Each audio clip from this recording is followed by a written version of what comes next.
जय हिंद बच्चों। जैसा कि आप लोगों ने देख रहे हैं कि आप यहाँ पे हम लोग आज हम त्रिकोणमिति का परिचय पढ़ने वाले हैं। अध्याय 8 है एनसीईआरटी की बुक में, क्लास 10th का ये चैप्टर है। आशा करता हूँ कि आप लोग भी दीपावली अच्छे से मनाए होंगे और मस्त होंगे, आप लोग जबरदस्त होंगे। आप आज हम लोग इस सेशन की शुरुआत करते हैं। ये बड़ा ही इंपॉर्टेंट सेशन है। इसके बारे में थोड़ा सा पहले हम इसकी बेस समझ लेते हैं, उसके बाद इसमें हम लोग प्रश्न लगाएंगे। तो सबसे पहले देखिए क्या है त्रिकोणमिति का परिचय। त्रिकोणमिति क्या चीज होती है? ट्राइगोनोमेट्री, जो आपकी इंट्रोडक्शन टू ट्राइगोनोमेट्री। ट्राइगोनोमेट्री का उपयोग हमारे दैनिक जीवन में पड़ता है। सपोज करिए यदि हमको कोई मीनार है, मान लीजिए ये मीनार है, इस मीनार की अगर हमको ऊंचाई निकालना है तो उसके लिए हमको ट्राइगोनोमेट्री का उपयोग करना पड़ता है। इसके लिए क्या करना पड़ता है कि इस मीनार से कुछ दूरी पर मान लीजिए कोई बिंदु है, कोई लड़का है, मान लीजिए यहाँ पे खड़ा है। अब आपको उस लड़के को इस मीनार की ऊंचाई निकालना है। इस मीनार की ऊंचाई निकालने के लिए उसको क्या क्या चीजों की आवश्यकता पड़ती है? सबसे पहले उसको इस मीनार का जो यहाँ पे एक आधार वाला बिंदु है, आधार बिंदु से उसकी ये दूरी पता होनी चाहिए कि लड़का कितनी दूरी पर खड़ा है। उसके बाद उस लड़के के द्वारा जो यहाँ उस चीज को देख रहा है, जो उसकी दृष्टि रेखा है, दृष्टि रेखा द्वारा कितने एंगल का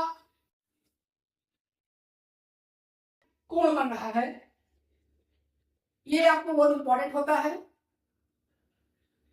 कहने का मतलब यह है बच्चों कि यदि हमको त्रिकोणमिति का उपयोग करना है तो त्रिकोणमिति के उपयोग के लिए हमको एक समकोण त्रिभुज की आवश्यकता पड़ती है। यानी हमारा त्रिकोणमिति का जो भी उपयोग होगा वो कहाँ पे होगा? एक समकोण त्रिभुज में ही होगा। इसके लिए हमें क्या करना पड़ता है कि सबसे पहले जैसे मान लीजिए यहाँ पे इसका नाम रख लेते हैं हम। इसका नाम ए है, ये बी है, ये क्या है? सी है। तो मान लीजिए इस एंगल सी के अकॉर्डिंग अगर हमको इसके त्रिकोणमिति का अनुपात निकालने हैं तो इस एंगल के सामने वाली जो भुजा, मान लीजिए सी के लिए निकालना है तो सी के सामने वाली भुजा, जो सी कोण सी के सम्मुख भुजा है, उसको हम लोग क्या बोलते हैं? उसको हम लोग लंब बोलते हैं। और कोण सी जहां पे ये जिस भुजा पे ये रुका हुआ है उसकी इसे क्या बोलते हैं? संलग्न भुजा बोलते हैं। इसे हम लोग क्या बोलते हैं? आधार बोलते हैं। और 90 अंश के सामने वाली भुजा क्या होती है? कर्ण। कहने का मतलब यह है जो भी समकोण त्रिभुज रहेगा, जो उसमें 90 अंश के सामने की भुजा रहेगी वही कर्ण होता है। बाकी जिस कोण का हम माप निकाल रहे हैं, जिस कोण का भी, तो उस कोण के सामने वाली भुजा जो उसके सम्मुख रहेगी, सम्मुख वाली भुजा क्या कहलाती है? आपकी लंब कहलाती है। और वह कोण जिस भुजा पर रुका हुआ है, यानी जो उसकी संलग्न भुजा है, वो क्या कहलाती है? उसकी आधार कहलाती है। ये आधार है, ये लंब है, ये आपका कर्ण है। अगर सपोज करिए कि मान लीजिए हमको कोण बी का मान निकालना है, जैसे मान लीजिए यहाँ पे कोण बी है, यहाँ पे हमने क्या दिया? कोण सी दिया है। कोण बी का मान निकालना है तो कोण बी के लिए अगर हम निकालेंगे तो कोण बी के सामने वाला क्या बन जाएगा? लंब। अब आपका ये आधार और लंब क्या हो जाएंगे? बदल जाते हैं। कोण बी के लिए आपका लंब ये बन जाएगा AC, और इसके लिए आधार क्या बन जाएगा? आपका AB। तो इसके लिए हम कुछ त्रिकोणमितीय अनुपात है जो उसको बना देते हैं। ध्यान से देखिए इसको। इसमें 6 त्रिकोणमितीय अनुपात होते हैं। जैसे यहां मैं लिख रहा हूं, जैसे यहां पे है साइन है, उसके बाद कॉस है, उसके बाद टैन है, उसके बाद कॉट है, उसके बाद सेक है, उसके बाद कोसेक है। अब इसमें हम मान लीजिए सी एंगल ले रहे हैं, साइन सी, कॉस सी, टैन सी, कॉट सी, सेक सी और कोसेक सी। अभी जो मैं आपको बताने चल रहा हूं, ध्यान से देखना। कुछ लोग इसके एक ट्रिक है, उस ट्रिक के माध्यम से याद करते हैं, जिसको भी मैं लिख दे रहा हूं। जैसे कुछ लोग इसको याद करते हैं कि लाल बटा कक्का, एक ट्रिक है लाल बटा कक्का। पोर्शन है आपका ये आगे वाला ये वाला लाल बटा कक्का, ला मतलब यल और के से कर्ण, यानी लम बटा कर्ण, लम बटा कर्ण, ये किसका अनुपात हो जाएगा? ये अनुपात हो जाएगा बेटा साइन का। साइन के अनुपात में क्या बनेगा? साइन के अनुपात में बनेगा लंब बटे कर्ण। और यदि हम cos c लेते हैं, cos c देख लीजिए आप, यहां से समझ लीजिए कि cos c यदि हम ले रहे हैं तो cos c आपको किस भुजा बना हुआ है? AC बना हुआ है। तो ये इसका आधार है। इसमें क्या होता है? आधार बटे कर्ण।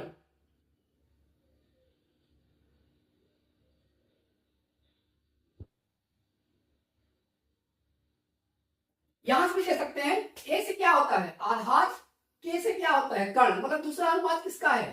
दूसरा अनुपात है कॉस का। अगर आपको यहां दिखाई नहीं पड़ रहा हो, इसको थोड़ा सा हम साफ कर दें, दूसरी जगह लिख रहे हैं, यहां लिख रहे हैं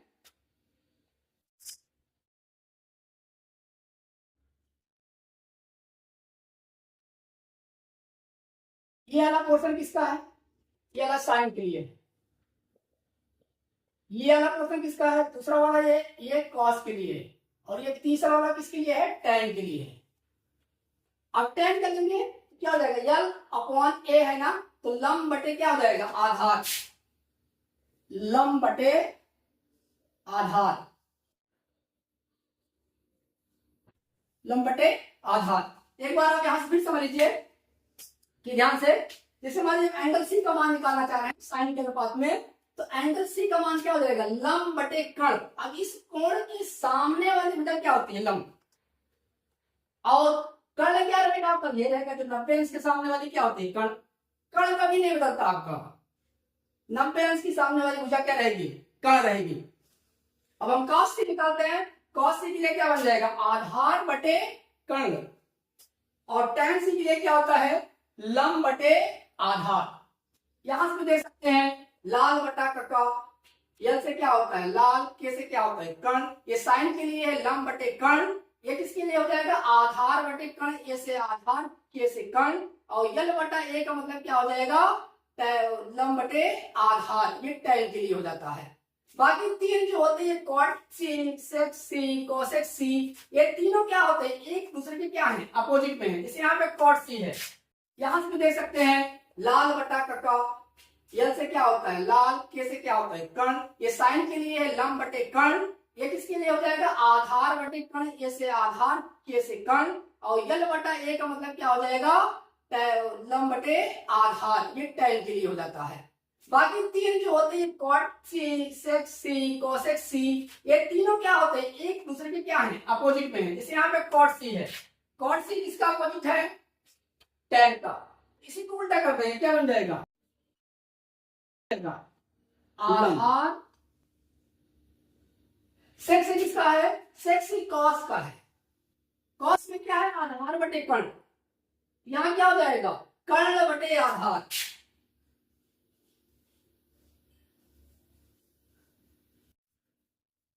मतलब ये जो cos वाला है ना, ये cos वाला किसका अपोजिट होता है?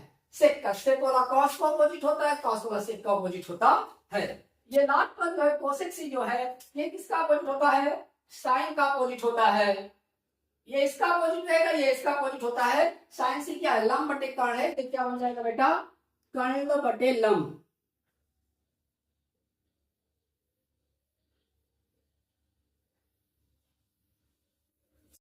तो इस प्रकार आपकी ये 6 के 6 त्रिकोणमितीय अनुपात है। साइन, कॉस, इसको पहले अच्छे से हम लोग याद कर लेना, ठीक है? साइन, कॉस, टैन, कॉट, सेक, कोसेक। साइन का मतलब होता है लंब बटे कर्ण, कॉस का मतलब होता है आधार बटे कर्ण, और टैन का मतलब होता है लंब बटे आधार, कॉट का मतलब होता है इसी टैन का उल्टा, इसी टैन का उल्टा बन जाएगा आधार बटे लंब। सेक मतलब कॉस का उल्टा होता है कर्ण बटे आधार, और कोसेक क्या होता है? साइन का उल्टा होता है कर्ण बटे लंब। ये तो इसके थे त्रिकोणमितीय अनुपात, ठीक है? अब मान लीजिए सपोज करिए कि जैसे मान लीजिए आपका समकोण त्रिभुज है और आपको हमने पहले बता दिया कि जो भी त्रिकोणमितीय अनुपात को आप इस रूल को फॉलो करना है, इस नियम को लगाना है, तो आपको वो त्रिभुज कैसा होना चाहिए, समकोण त्रिभुज होना चाहिए। सपोज करिए कि इसमें आपको मान लीजिए कि एक कोण पता है, आपको एक भुजा पता है, आपको एक भुजा पता है, दूसरा भुजा आपको पता नहीं है, तो उस भुजा को मान लीजिए आपको निकालना है। तो सबसे पहले आपको यहाँ पे ध्यान देना पड़ेगा कि आपको यहाँ पे पाइथागोरस थ्योरम पता होनी चाहिए, क्योंकि समकोण त्रिभुज में पाइथागोरस थ्योरम लगा करके हम और भुजाओं का मान वहां पे क्या करेंगे, हम निकालेंगे। तो पाइथागोरस थ्योरम क्या होती है कि किसी भी समकोण त्रिभुज में, जैसे ये समकोण त्रिभुज है, किसी भी समकोण त्रिभुज में कर्ण पे बना वर्ग, कर्ण समझते हैं ना, 90 अंश की सामने वाली भुजा, कर्ण पे बना वर्ग शेष दोनों भुजाओं पर बने वर्गों के योग के बराबर होती है।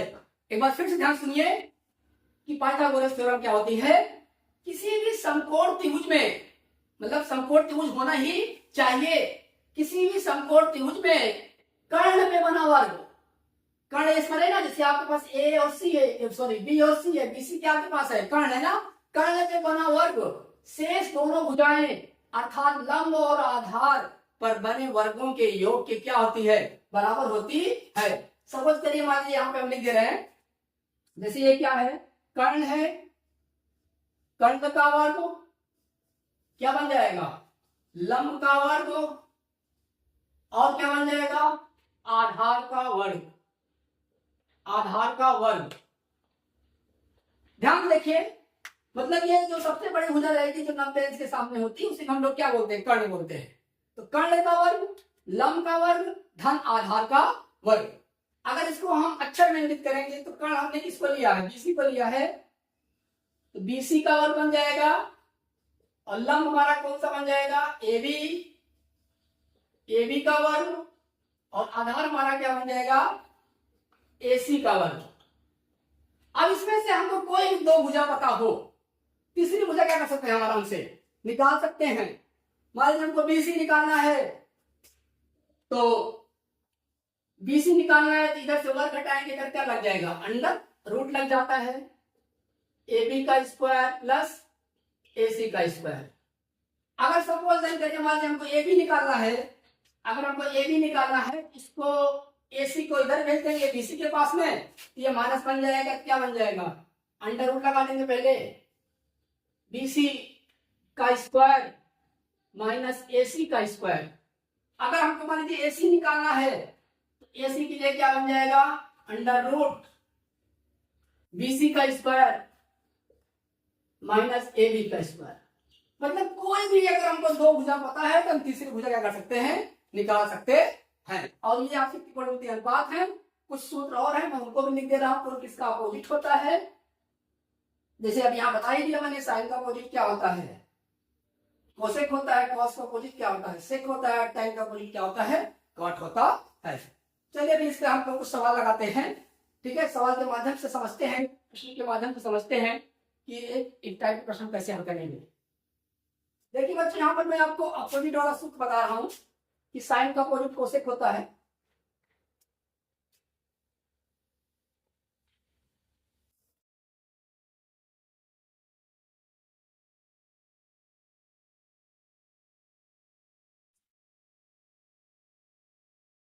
जैसे यहाँ पे मान लीजिए कोई एंगल थीटा ले रहे हैं, साइन थीटा किसका उल्टा होता है, 1 कोसेक का। और कोसेक अगर कहीं पे है, अगर आपको उसको अपोजिट लिखना है तो कोसेक का उल्टा कौन होता है, 1 क्या होता है, साइन थीटा होता है। और दो अपोजिट चीजों को अगर हम मल्टीप्लाई कर दे रहे हैं, गुणा कर दे रहे हैं, तो उसकी वैल्यू कितना हो जाती है, 1 हो जाती है। तो मतलब साइन थीटा और कहीं पे यदि इंटू में कोसेक थीटा है, अगर उसको हम गुणा करते हैं तो उसकी वैल्यू कितना हो जाएगी, 1 हो जाती है। ये तीन सूत्र आपको पता होने चाहिए, बार बार आपको इसका यूज मिलेगा अभी आगे चलेंगे तो। उसके बाद हम कॉस और सेक में ले रहे हैं। कॉस का अपोजिट क्या होता है, कॉस थीटा का अपोजिट होता है 1 सेक थीटा, और सेक थीटा का अपोजिट होता है 1 कॉस थीटा। और यदि कॉस थीटा और सेक थीटा दोनों को मल्टीप्लाई करते हैं, कहीं अगर आपको ऐसे ही मिल जा रहा है cos theta into sec theta, उसकी वैल्यू हो जाती 1। कहने के मतलब थीटा थीटा बराबर होने चाहिए, ऐसा नहीं कि थीटा थीटा अलग हो। यहाँ पे जितना एंगल होना चाहिए उतना एंगल यहाँ पर भी होना चाहिए, तभी ये रूल फॉलो होगा। एंगल अलग अलग रहेगा तो रूल फॉलो नहीं होंगे। ये आपका दूसरे टाइप का फॉर्मूला हो गया कॉस और सेक के पदों में हो गया। अब क्या बचा हमारे पास, tan और cot एक दूसरे के अपोजिट होते हैं। जैसे देखिए यहाँ पे हमने लिया tan थीटा, tan थीटा किसके बराबर हो सकता है, 1/cot थीटा के। और यदि cot थीटा ले रहे हैं तो cot थीटा की वैल्यू कितना रहती है, 1/tan थीटा, और दोनों के यदि मल्टीप्लाई करते हैं tan थीटा और cot थीटा,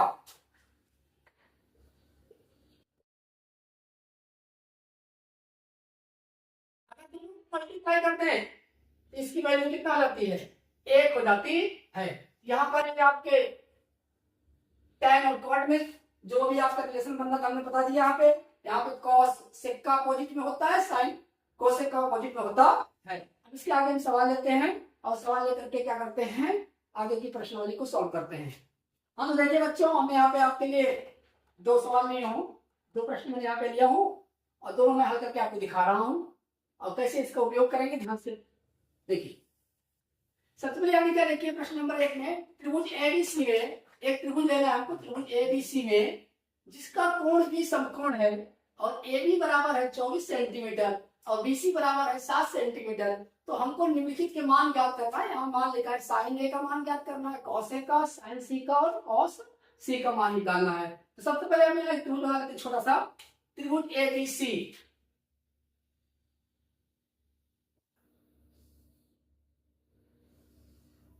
इसमें ध्यान देने वाली बात यह है कि एबीसी में जिसका कोण बी है, बी मतलब समकोण, यानी समकोण पे किसको रखना है, हमको बी को रखना है। हमारा नाम पे कहाँ बन रहा है, यहाँ बन रहा है, तो यहाँ पे हम क्या इंगित कर देंगे, बी।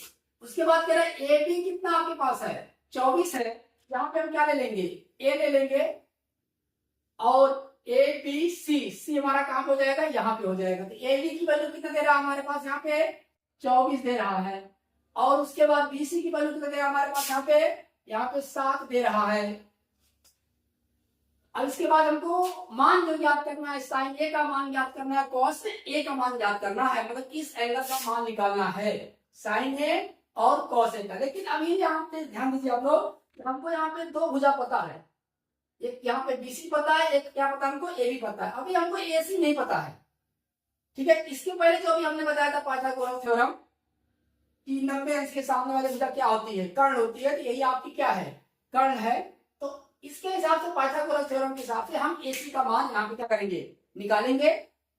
अगर हमको एसी का मान निकालना है, मतलब कर्ण का मान निकालना है, तो शेष दोनों भुजाओं के वर्गों के योग को क्या करेंगे, हम जोड़ देंगे और उसके बाद फिर उसका वर्गमूल निकाल लेंगे। यहाँ पे निकालने का प्रयास कर रहे हैं, ध्यान से देखिए। सबसे पहले हम एसी निकालते हैं, तो एसी की वैल्यू क्या हो जाएगी, अंडर रूट, क्योंकि यहाँ पे एसी स्क्वायर लगाएंगे, जब स्क्वायर यहां से हटाएंगे इधर क्या लग जाता है, अंडर रूट लग जाता है। अगर हमको एसी की वैल्यू निकालना है तो वर्गमूल के अंदर रखेंगे एबी का स्क्वायर प्लस बीसी का स्क्वायर, एबी का स्क्वायर प्लस बीसी का स्क्वायर। एबी की वैल्यू कितना है, 24 है, 24 का स्क्वायर, और बीसी की वैल्यू कितना है, 7 का स्क्वायर। तो 24 का स्क्वायर कितना होता है, 576 होता है, और 7 का स्क्वायर कितना होता है, 49 होता है। अब इसको आप जोड़ लीजिए, 9 6 कितना होता है, 15, 7 4 11 1 12, हंसीले कितना 625। 625 किसका वर्ग होता है, 25 का होता है। अगर इसका वर्गमूल निकालोगे आप लोग तो कितना आंसर आएगा, 25 आएगा। यानी आपका जो आ गया यहाँ पे कर्ण आ गया, कर्ण कितना आ गया आपका, कर्ण आ गया आपका 25।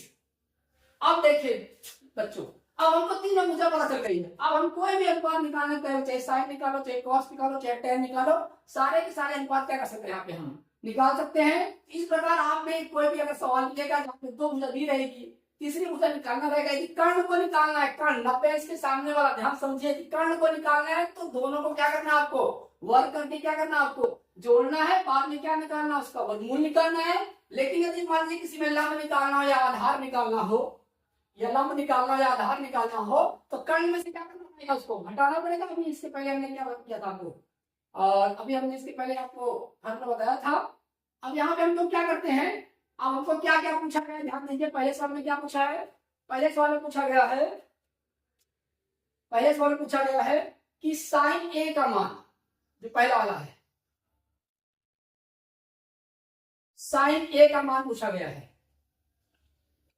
अब ध्यान से हमारी बात देखना, हमारी बात समझना और ब्लैक बोर्ड को ध्यान से देखना। यहाँ पे ध्यान दीजिए कि यहाँ पे ए को पूछ रहा है, ए को, साइन ए, और साइन का अनुपात क्या होता है, साइन का अनुपात होता है लंब बटे कर्ण। क्या होता है, लंब बटे कर्ण। अब कोण ए पूछ रहा है, कोण ए के सामने वाला लंब होगा, कोण ए के सामने वाला क्या होगा, लंब होगा। तो लंब आपके पास क्या बन रहा है, यहाँ पे लिख लीजिए, लंब बटा क्या होता है, कर्ण। और लंब कौन सी रेखा है, बीसी है साइन ए के लिए, और कर्ण क्या आपके पास है, एसी है।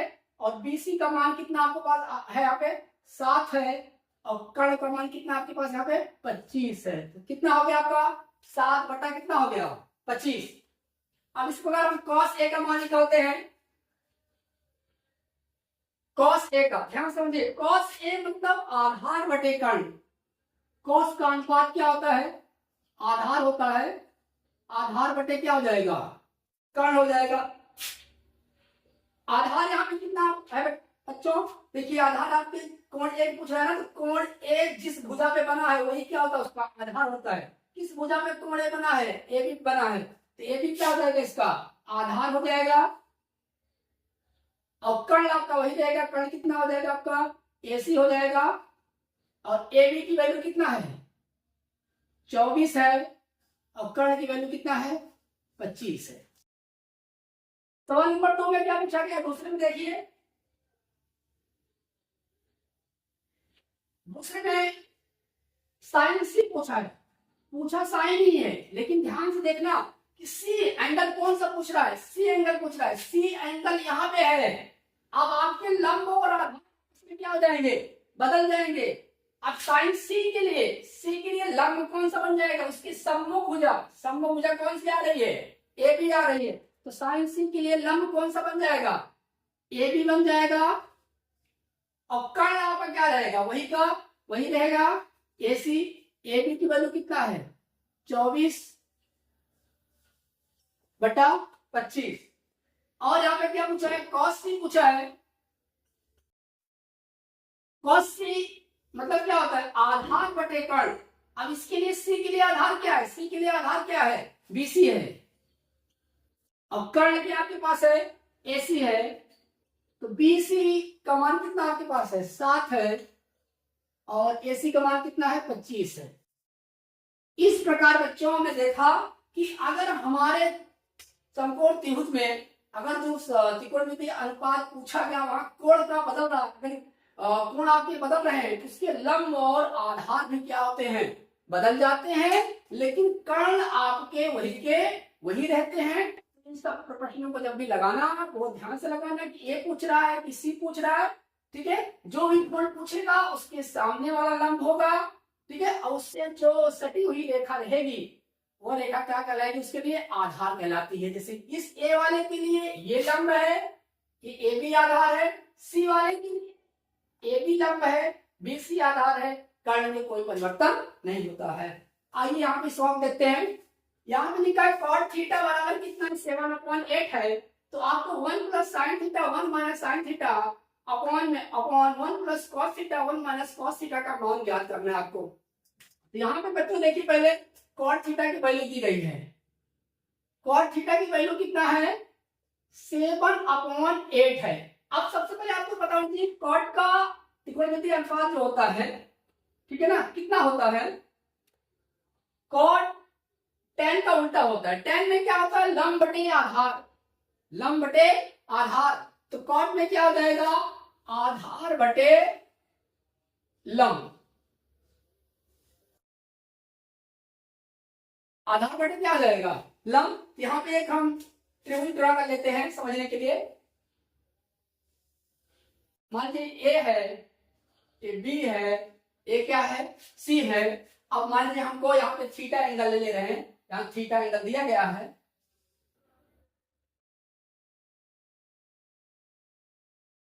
यहाँ पे थीटा एंगल है, तो थीटा एंगल जब हो जाएगा ये, तो यहाँ पे देखिए कॉट थीटा, कॉट थीटा कितना है 7/8, आधार बटे लंब, यानी 7 किसके बराबर हो जाएगा, आधार, आधार आपका कितना हो जाएगा 7 हो जाएगा, और लंब कितना हो जाएगा आपका 8 हो जाएगा। तो थीटा के लिए अगर हम देखेंगे तो थीटा के लिए लंब कौन सा बनेगा आपका, इधर वाली भुजा क्या बन जाएगी आपकी, ये लंब हो जाएगी ये,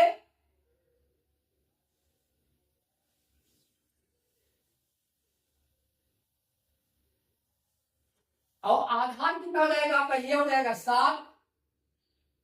अभी हमने आपको बताया कि किसी भी समकोण त्रिभुज बना हुआ है, किसी भी समकोण त्रिभुज में आगे यदि हमको कोई एक भुजा निकालना, मान लीजिए कर्ण निकालना, 90 अंश के सामने वाली क्या होती है, कर्ण होती है, ये सबसे बड़ी भुजा निकालना है, तो दोनों के वर्गों के योग को जोड़ देना है और फिर उसका वर्गमूल निकाल लेना है। तो एसी का मान हम लोग कैसे निकालेंगे, चलो यहाँ निकाल लेते हैं एसी का मान।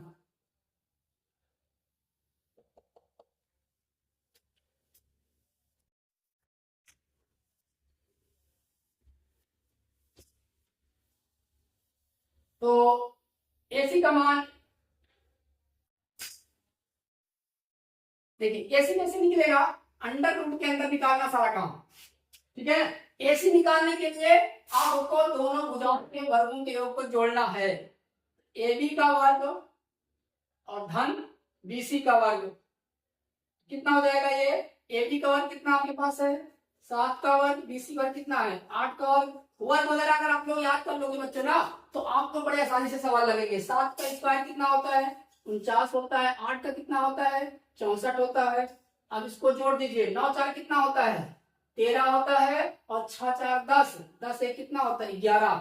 अंडर रूट में कितना आ गया बच्चों, अंडर रूट में आ गया 113, 113, 113 किसी संख्या का वर्ग नहीं होता है, अतः इसको अंडर रूट के अंदर ही रहने देते हैं। तो ये बच्चों आ गया एसी का मान, ठीक है। ये अंडर रूट कितना हो गया, अंडर रूट हो गया 113। अब इसके आगे देखिए बच्चों, हमसे क्या कह रहा है, हमसे कह रहा है इस 1 plus sine theta 1 minus sine theta upon 1 plus cos theta 1 minus cos theta का मान निकालना है। अब हम इसको यहां उतार लेते हैं, 1 plus sine theta 1 minus sine theta, 1 plus cos theta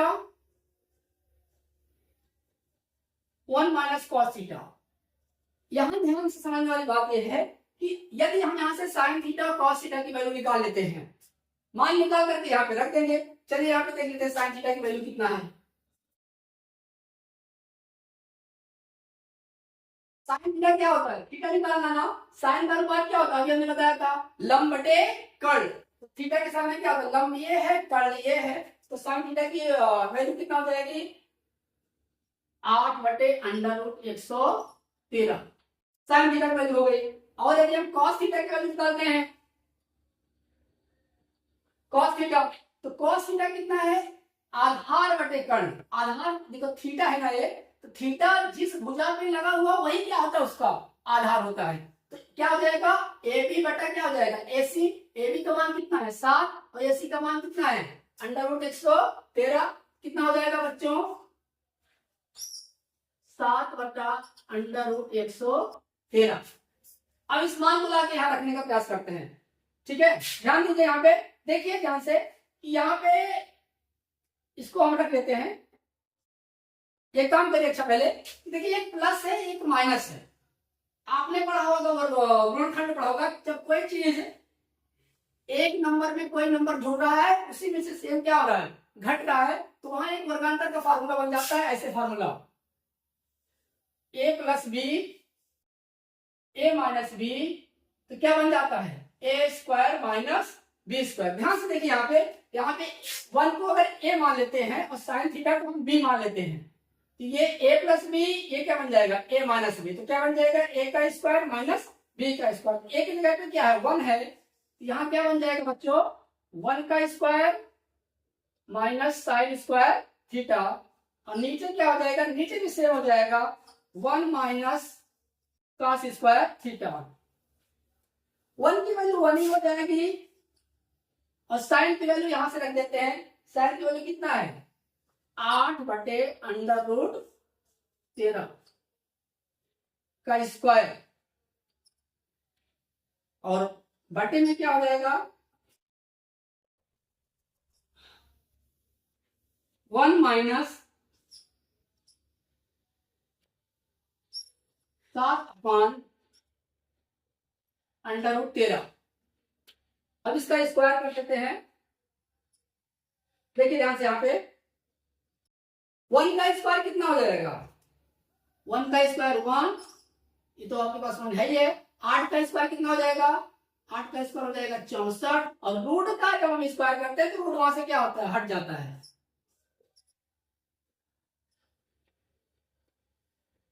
नीचे भी ऐसे हो जाएगा 1 माइनस 49 बटे 113।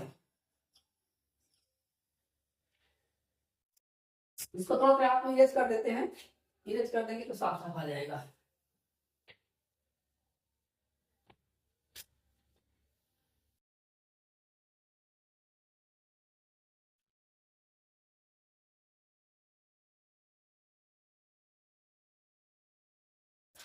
ध्यान दीजिए इधर, इधर पे क्या मानक लगा है। अब इसको क्या करेंगे, इसमें लासा लेके इसको हर को बराबर करेंगे, इसको इसमें गुणा करेंगे, कितना बन जाएगा ये 113 माइनस 64, और बटे में क्या आ जाएगा 113, और नीचे क्या है ये भी लासा लेके करेंगे, इसका गुणा करेंगे 113 के 113 माइनस 49 बटे में कितना हो जाएगा 113।